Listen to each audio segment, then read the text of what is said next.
Students, exclamatory sentence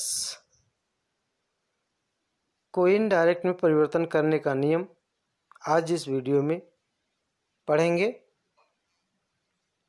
नियम exclamatory sentence: जब reported speech के द्वारा दुख, खुशी, आश्चर्य, प्रशंसा व्यक्त हो तो वह एक्सक्लेमेटरी सेंटेंस कहा जाता है। इसे इनडायरेक्ट में बदलते समय निम्नलिखित परिवर्तन किया जाता है। नंबर 1, सेड को रिपोर्टेड स्पीच के भाव के अनुसार दुख प्रकट होने पर एक्सक्लेम्ड विद सॉरो में, खुशी प्रकट होने पर एक्सक्लेम्ड विद जॉय में, आश्चर्य प्रकट होने पर एक्सक्लेम्ड विद सरप्राइज में और प्रशंसा व्यक्त होने पर अप्लाउडेड में बदल दिया जाता है। इन्वर्टेड कामा को हटाकर दैट का प्रयोग किया जाता है। रिपोर्टेड स्पीच के टेंस को पास्ट टेंस में बदल दिया जाता है।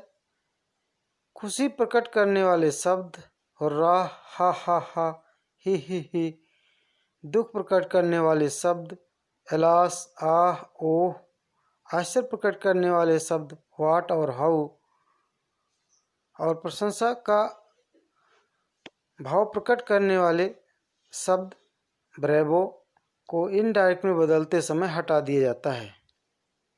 इसके पश्चात आश्चर्य प्रकट होने पर वाक्य को इनडायरेक्ट में बदलते समय रिपोर्टेड स्पीच के वाक्य को सीधा कर लिखा जाता है और पास्ट टेंस में चेंज कर दिया जाता है तथा वाक्य में आए हुए एडवर्ब या एडजेक्टिव के पहले ग्रेट या वेरी का प्रयोग किया जाता है।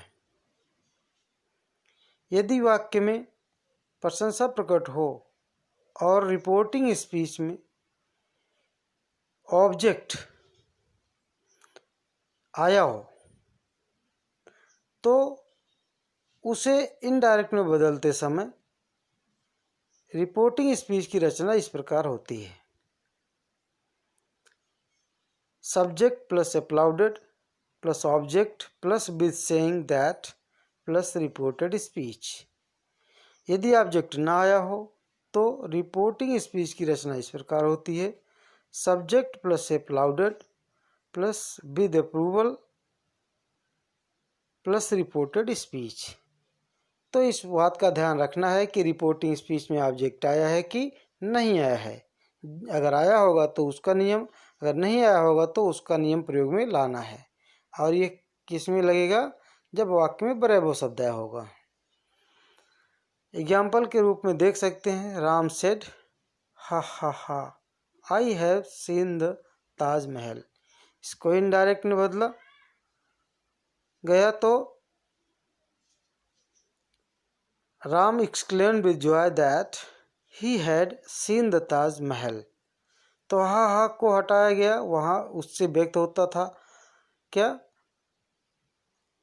खुशी व्यक्त होती थी, इसलिए सेड को exclaimed with joy में बदल दिया गया तथा आई फर्स्ट पर्सन का प्रोनाउन है, ही के अनुसार बदल करके वहाँ ही का सब्जेक्टिव, राम का सब्जेक्टिव केस ही लिख दिया गया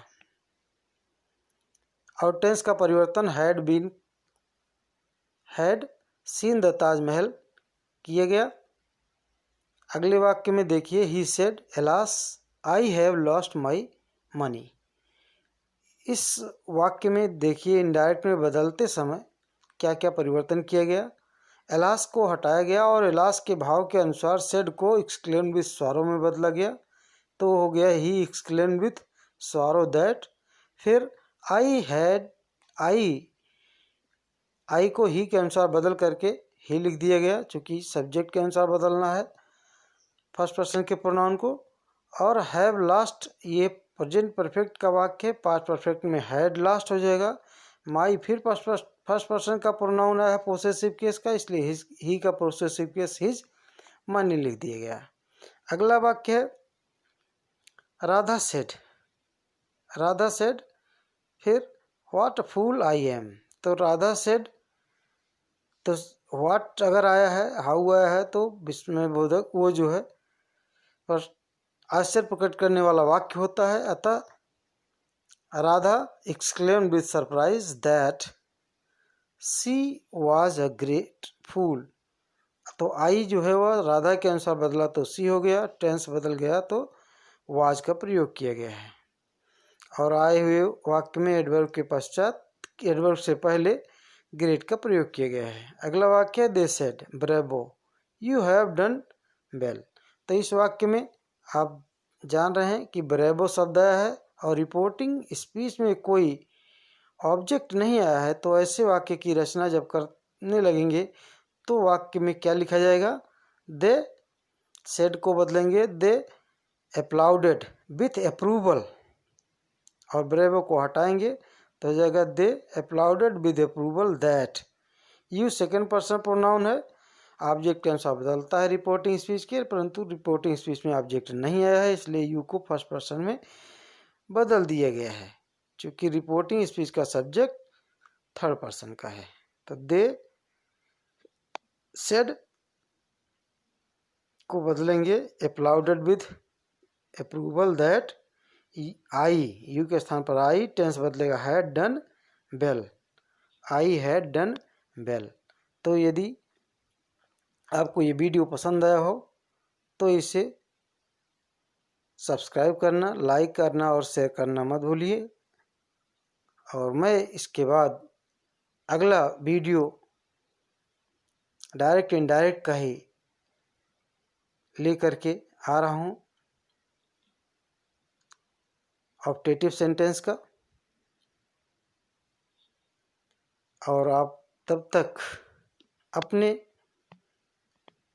अभ्यास को जारी रखिए। डायरेक्ट इनडायरेक्ट के जो नियम आपने अभी तक पढ़े हैं उन सबको ध्यान में रखते हुए एक्सरसाइज कीजिए, क्योंकि आप जानते हैं कि exercise makes a perfect man.